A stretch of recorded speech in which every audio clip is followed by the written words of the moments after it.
Have you ever trusted someone so completely, only to have that trust shattered into a million pieces? This is the story of Robert and Allison, a couple everyone thought was destined for a happily ever after.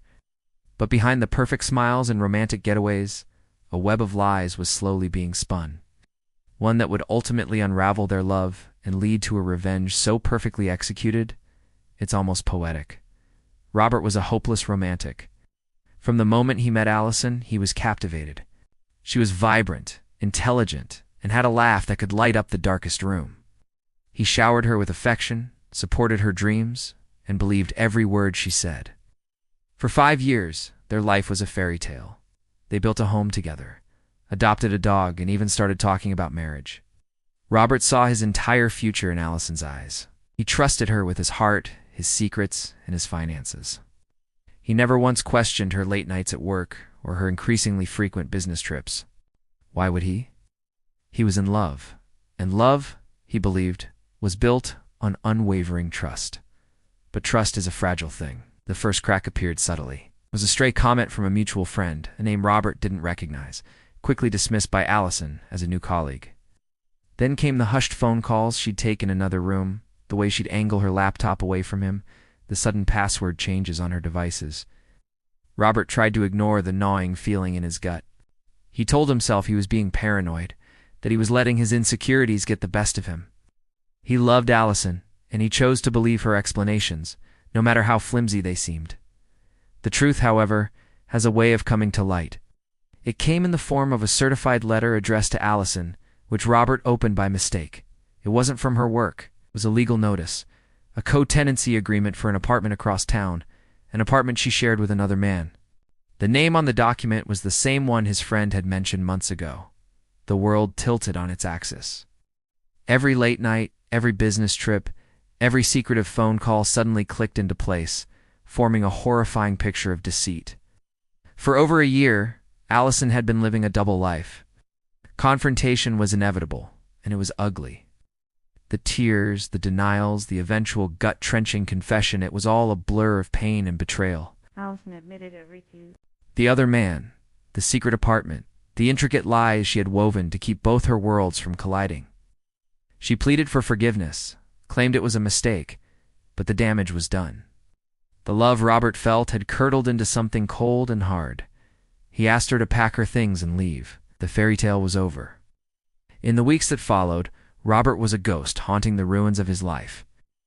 Every corner of their shared home held a memory, now tainted by betrayal. He was consumed by a mix of grief and white-hot anger. How could she do this? After everything he had given her, everything they had built, he knew he couldn't let her just walk away, leaving him to pick up the pieces of his shattered life while she moved on to her new one. He needed closure, but not the kind you find in therapy. He needed revenge. Robert wasn't a malicious person, but the depth of Allison's betrayal had unlocked a part of him he never knew existed. He wanted her to feel a fraction of the humiliation and pain he was enduring. His plan began to form, not with rage, but with cold, calculated precision. He knew Allison's biggest weakness wasn't her infidelity, it was her pride. She had meticulously crafted a public image of success and perfection, especially among her family and high-flying social circle, who adored Robert and saw him as the perfect partner for their precious Allison. This would be his target. Allison's parents were celebrating their 40th wedding anniversary with a huge, lavish party. It was the social event of the season, and the guest list was a who's who of their community. Allison, of course, would be there, playing the role of the devoted daughter. She had begged Robert to come with her, to keep up appearances just for that one night for her parents' sake. It was the perfect opportunity. Robert politely declined her invitation, which secretly relieved her. Little did she know, he had his own invitation. He was still close with her parents, who knew nothing of the breakup and still thought of him as a son. Robert's revenge wasn't going to be a loud, dramatic scene. It was going to be subtle, a quiet bomb that would detonate long after he was gone. He spent a week gathering his ammunition, printed out copies of the co-tenancy agreement. He found screenshots of romantic social media posts between Allison and her other lover, posts she had carefully hidden from him. He compiled it all into a neat, unassuming portfolio. The centerpiece of his plan, however, was the anniversary gift. He commissioned a beautiful, custom-made digital photo frame, the kind that can store thousands of pictures.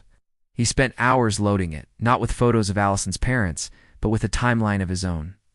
It started with happy memories of him and Allison vacations, holidays, goofy selfies. Then slowly the narrative began to change. Sprinkled in were the screenshots. A picture of Allison and her lover at a restaurant, time-stamped during one of her business trips. The co-tenancy agreement. A picture of them kissing posted on the other man's private profile. It was a digital diary of her betrayal, hidden within a gift of love. The night of the party arrived. Robert dressed impeccably, a calm smile fixed on his face. He greeted Allison's parents with a warm hug, presenting them with the beautifully wrapped gift. They were overjoyed both by the gift and by his presence. Allison saw him and froze, a flicker of panic in her eyes. He simply smiled and gave her a slight nod, a silent hello. Throughout the evening, he was the model guest. He mingled, he laughed, he shared fond memories of the happy couple. He never once looked at Allison with anything but polite indifference. As the evening wound down, Allison's father, beaming with pride, decided it was time to open their gifts.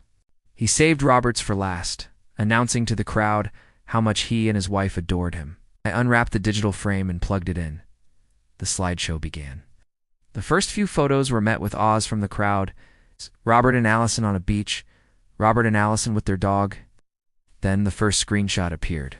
A few people looked confused, then another, and the legal document. A quiet murmur rippled through the room. Robert didn't stay to watch the full fallout. He simply caught Allison's eye from across the room, gave her one last final nod, and slipped out the door into the cool night air.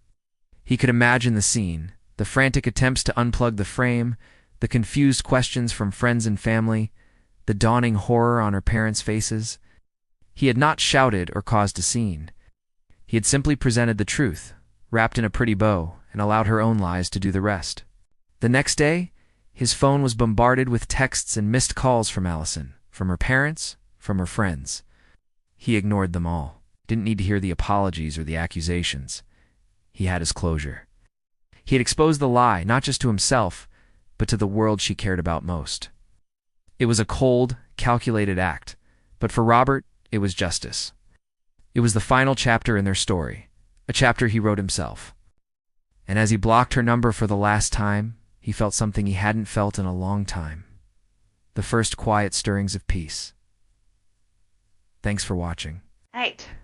Don't forget to like this video and subscribe to the channel for more stories.